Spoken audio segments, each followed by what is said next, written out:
Kitab 1 Petrus.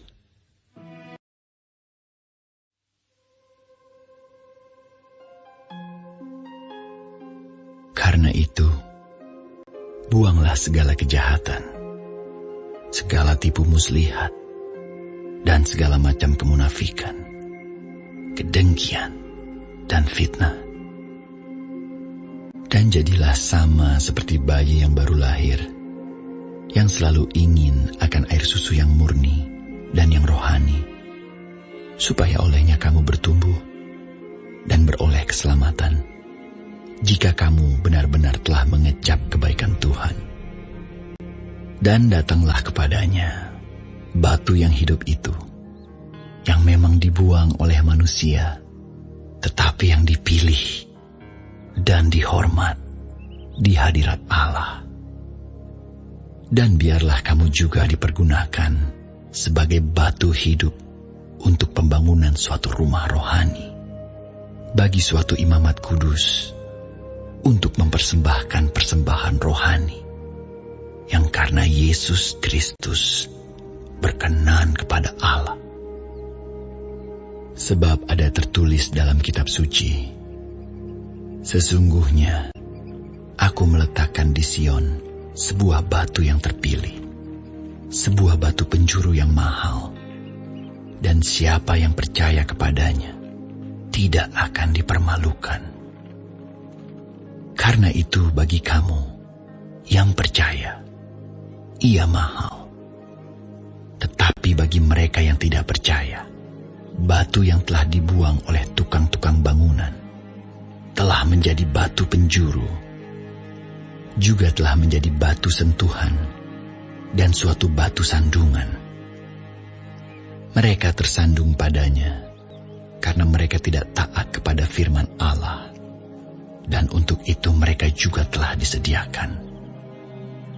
Tetapi kamulah bangsa yang terpilih, imamat yang rajani, bangsa yang kudus, umat kepunyaan Allah sendiri, supaya kamu memberitakan perbuatan-perbuatan yang besar dari Dia, yang telah memanggil kamu keluar dari kegelapan kepada terangnya yang ajaib.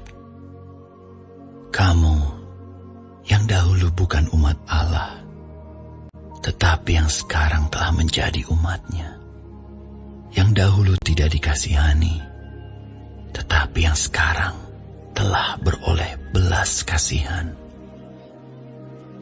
Saudara-saudaraku yang kekasih, aku menasihati kamu, supaya sebagai pendatang dan perantau, kamu menjauhkan diri dari keinginan-keinginan daging yang berjuang melawan jiwa. Milikilah cara hidup yang baik di tengah-tengah bangsa-bangsa bukan Yahudi, supaya apabila mereka memfitnah kamu sebagai orang durjana, mereka dapat melihatnya dari perbuatan-perbuatanmu yang baik dan memuliakan Allah pada hari Ia melawat mereka.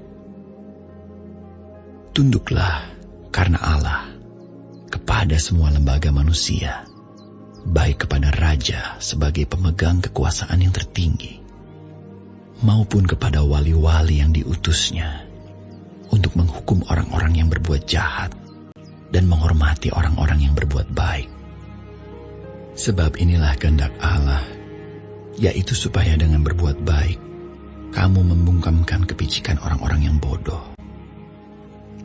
Hiduplah sebagai orang merdeka, dan bukan seperti mereka yang menyalahgunakan kemerdekaan itu untuk menyelubungi kejahatan-kejahatan mereka, tetapi hiduplah sebagai hamba Allah.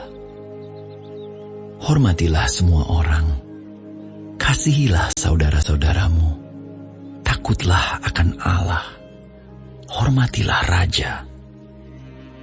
Hai kamu hamba-hamba, tunduklah dengan penuh ketakutan kepada Tuanmu, bukan saja kepada yang baik dan peramah, tetapi juga kepada yang bengis.